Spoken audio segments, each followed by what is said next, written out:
Communication norms are the foundation of how we communicate socially. They are what's considered acceptable and normal for everyday communication. If I say hello, it is normal for you to say hello back to me. Social psychologists began to study sociology in a communication context during what we consider the new school of communication study.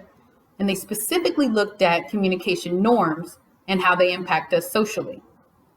Keep in mind, communication norms are very culturally based and therefore vary widely. For example, in Italy, along with your verbal greeting, you give a kiss on each cheek, male or female. Definitely not how we do it in the United States. Today, I'm going to speak about an instance where communication norms impacted my personal life. When I was 14, I had to introduce a friend to the communication norms of the Black community. Now, of course, there are many different communication norms, but this particular instance involved my parents.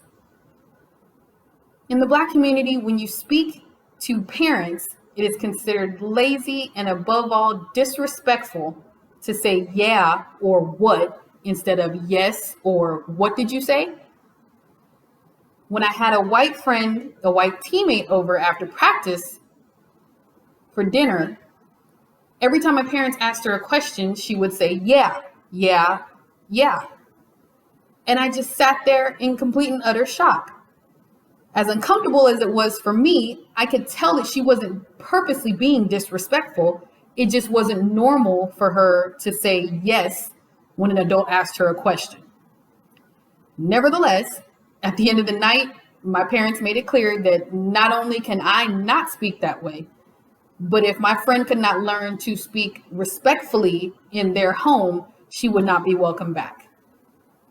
Now that I'm older, I have different thoughts and inferences on how communication norms were impactful in the situation. I now feel that African American culture exists in its own right and therefore absolutely has its own set of communication norms. I also now realize that while it was upsetting at the time, of the thought of not having that friend over again, I realized even as a child, you have to accept the communication norms that are going on in the situation and you have to adapt to those.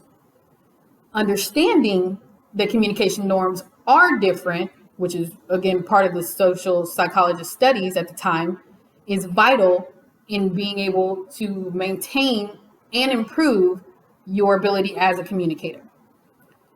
The concept of communication norms doesn't only apply to your personal life, it can apply to your professional life as well. In my case, when I worked in a corporate office, I'm sure many of you are familiar, it is frowned upon for subordinates and supervisors to socialize outside of work. But when I worked in a smaller office with less than 20 employees, it was the norm to socialize outside of work at every chance possible. We would go to dinners together randomly, not for an occasion. The owner of the company was at my son's baptism. That was just the norm there. In my eyes, this is proof that varying norms have to be adapted to in order to become a better communicator and potentially be successful. In conclusion, communication norms depend on the situation and on the context. It is important to adapt to the communication norm of the situation, especially now as we are living in a global community.